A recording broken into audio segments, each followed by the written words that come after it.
There's a health crisis affecting somewhere near 1 in 4 people right now. It raises your risk of all-cause mortality by up to 57%. It damages your heart, your brain, your immune system, and your ability to think clearly. And most people who have it don't think that they have it. I'm talking about loneliness. And before you click off thinking that this isn't for you, I want you to stay with me because the research on this one is some of the most genuinely sobering data that I've encountered in my career. And this doesn't just apply to like the elderly widow living alone, which is what most people think about. It applies to the person with a full social calendar who still feels completely unseen. It also applies to the high achiever who's been heads down building something for years. And I'm sure a lot of you can resonate with that. It applies to the young adults more than any other group right now. And that's some of the craziest part of the data. This video is going to show you what loneliness is actually doing inside your body, why it's getting worse, and what actually moves the needle here. Because there are specific science-backed things that you can do to help. I'm going to be moving through this very efficiently because I respect your time. This doesn't have to be a 30-minute long video. I'm going to try to do it as concisely as possible. I'll also reference a lot of data. I will drop the links to all those studies in the description in case you want to reference them yourself, okay? But stay for all of this because this might be the video that actually changes how you live. So first, I want to draw a clear line between two things that the research treats as separate. The first is social isolation. This is more objective. It means that you have few social contacts, you live alone, you don't go out much, and your network is pretty small. Loneliness is subjective. It's the internal experience of feeling disconnected. And here's the part that I think a lot of people are surprised with. You can be surrounded by people and be profoundly lonely. Many of you probably felt this before. You can also live a relatively quiet, solitary life and feel completely at peace, hence the subjective part of this. That being said, both are serious, but they work through slightly different pathways and they have different effects on your health. The reason I think this is so powerful is because most people assume that loneliness is simply an emotion, like some feeling that you just have to push through and hustle culture your way through, or something that you manage. The research says otherwise, very clearly. A large study done by Columbia researchers followed 11,000 Americans for more than a decade. It found that people experiencing persistent loneliness had a 57% higher hazard of dying compared to those who never experienced loneliness. Social isolation showed a 28% increase. To put that into perspective, that is in the same category of risk as smoking and obesity.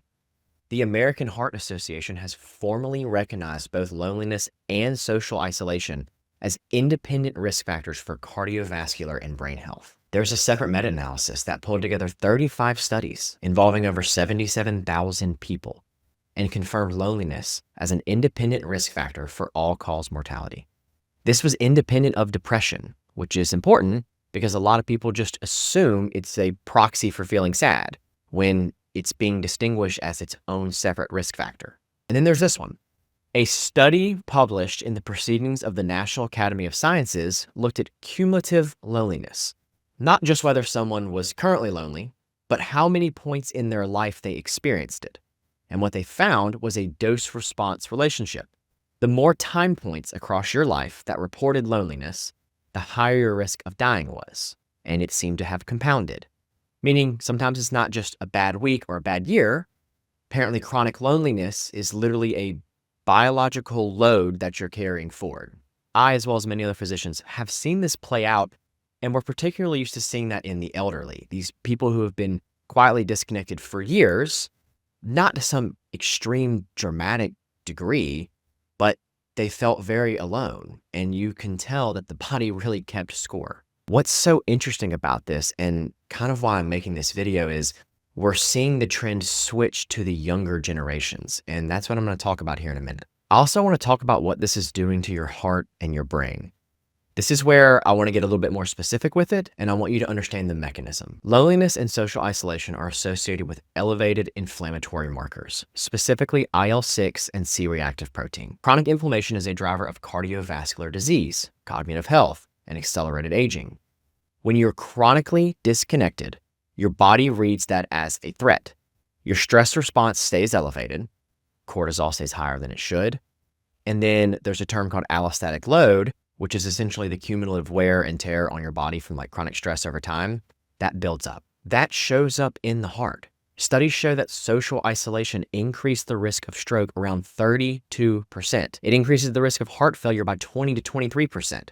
People who are socially isolated after a heart attack are 2 to 3 times more likely to have poor outcomes over the following years. It shows up in the brain too. Loneliness is associated with a significantly higher risk of dementia. Multiple studies have linked it to cognitive decline, reduced executive function, and impaired decision-making. One meta-analysis found a 26% increase in risk of dementia in people experiencing chronic loneliness. And this is definitely something we've seen demonstrated over generations. There's also a biological aging component of this as well. The study done by Columbia researchers found that people with persistent loneliness and social isolation showed measurable signs of accelerated biological aging. What that means is that their biological data points showed that they were older than their driver's license said that they were. Now, that was a lot of data points thrown at you really quickly, but I did say that I'd respect your time and try to move quickly. If it was too dense, I'm going to paraphrase it a little bit here now. And also, you can always rewatch it, and I'll link the studies below if you want to go through those individually. But I also want to take this time to say that I want to be very clear about something, and I try to say that in any video that I do like this. This is not about catastrophizing. This is not a fear-mongering type video. I'm telling you this because it's fixable. But you have to know what you're dealing with before you take it seriously. That's why I structured the video this way.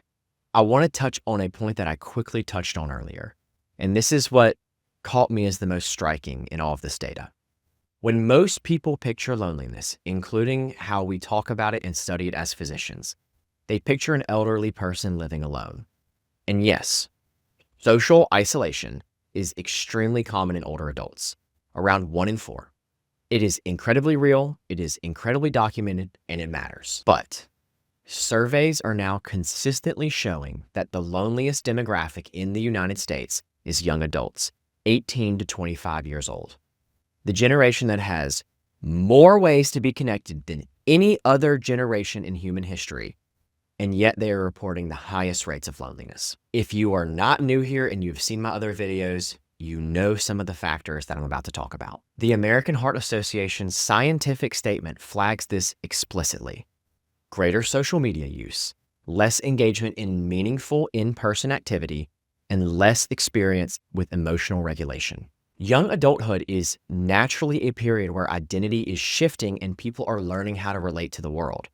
But we have created conditions that make this more isolating, not less. You can have 2,000 followers like everyone does nowadays, apparently.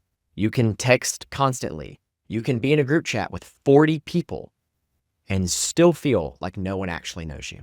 Despite as much as people want to brush this off, that freaking matters. We have built a society that is structurally hostile to deep connection. It is almost the antithesis of it.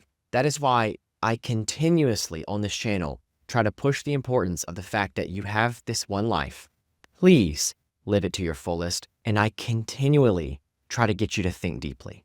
We work remotely. We move cities. We optimize our schedules. We consume content instead of having conversations. We are on our phones in the same room as the people we love. We are constantly stimulated, but rarely is it deep. And so much of this can have benefit and connect us deeper, but we've taken it way too far. And honestly, what I see in clinic a lot is people are busy and lonely at the same time. They're not just like sitting there doing nothing. That's almost never the case in the younger generation. They're overwhelmed. They are wildly overscheduled, and they are still profoundly disconnected despite all these obligations. People will use busyness as a kind of cover, and I think that continuously delays the realization of the problem. The research shows that social isolation and loneliness worsened significantly after COVID. We know this. But the trajectory was already heading in the direction before the pandemic. COVID just accelerated something that was already in motion. Why I think it's so easy to fall into this trap is because the behaviors that make it worse are the same behaviors that feel like a relief in the short term. Scrolling endlessly instead of calling someone, or watching something instead of going somewhere. Staying comfortable instead of reaching out. which feels very vulnerable sometimes and a little bit uncertain to some people. Your nervous system, if left to autopilot, will oftentimes choose the path of least resistance. So let's talk about fixes here. What works? And we're going to cover this in a few different tones. I don't usually like to give blanket statements for things, and I'm not going to here because it's very person specific and you need to figure out what resonates with you the most. First and foremost, let's talk about the clear research-driven interventions. So starting at the top, psychological intervention. The most robust evidence that we have for reducing loneliness comes from approaches that address the internal experience and not just your external ones. Cognitive behavioral therapy in particular has shown meaningful results. Why is this? Because chronic loneliness changes how you see social situations. You start interpreting neutral interactions as rejections. You pull back. You become hypervigilant to threats.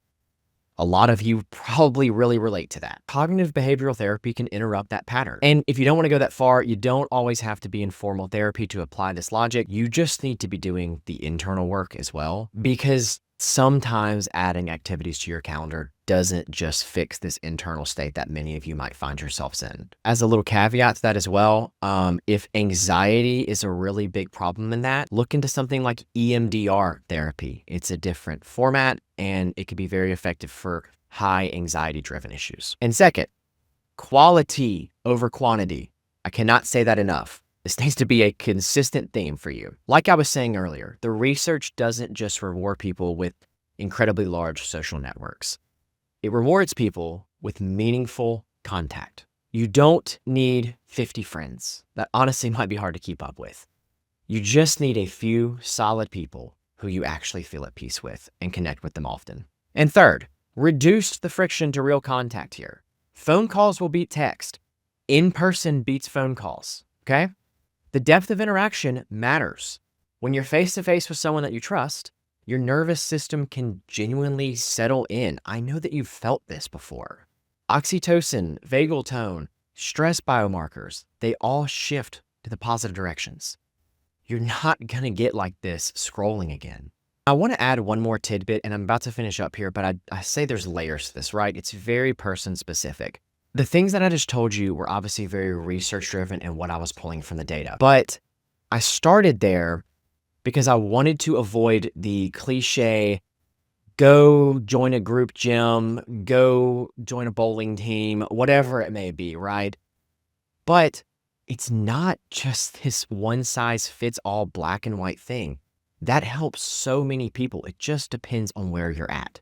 I'll give you an example. I'm about to move cities, and I don't know a ton of people in that new city.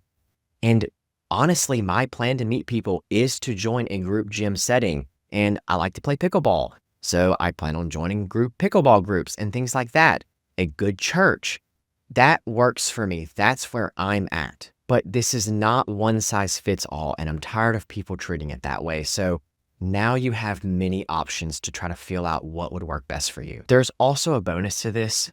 If you join like a group gym or workout session or some sort of athletics or something, you're getting a 2-for-1. Moving your body with other people can be amazing. This has also showed real promise in the research. You get the biological improvements of physical movement and the biological improvements of connection all at the same time. There's a reason that humans have pretty much always done physical things together. So this has gone longer than I intended, but here is your challenge this week, because I usually end with a good challenge. This week, reach out to one person you've been meaning to connect with and actually call them. Not a text, give them a call. Better yet, make a plan to see them if possible, okay? And if you can't think of a single person, that's important. Work from there. If you want to go deeper on this, on the systems, the habits, the mindset for actually changing your life, and you want to do it with other people, which is kind of the entire point of this video, I built a new community for exactly this. It's a group of people who are actually building the kind of life that we're talking about here, with direct access to me as well, so we can work individually with you. Protocols, and the accountability that makes all of this stick. I will link it at the top of the description for you. And if you want all of that as well, and don't really care to talk to other people, here you go. It's all in my book, From Dull to Doctor. It is written exactly for this, for rebuilding your brain, your body, your mind, and your entire life from the ground up. I wrote this. It took me 3 years to get this to you because I wanted to make sure it was right. It's the guide that I wish that I had when I was going through this. I'll link it below as well. It's in all formats. And I say this because people want different things, and I genuinely just tried to get you options to meet you with where you're at. I have a free blueprint below. It's got a lot of the similar things in it. It's completely free. It's worth checking out. I'll drop that for you. Please like, comment, subscribe. Let me know your thoughts. Turn on the notifications so you don't miss another amazing video like this. I drop one every week, sometimes twice a week. If you found it valuable, share it with someone that you care about. It is free, and it's the least that you can do to help a loved one. Thanks for hanging in there. If you did, your attention span is better than 99% of people. I'm proud of you. Keep going. And as always, I'm Dr. Matt Jones. Thanks for watching, and I'll see you in the next one.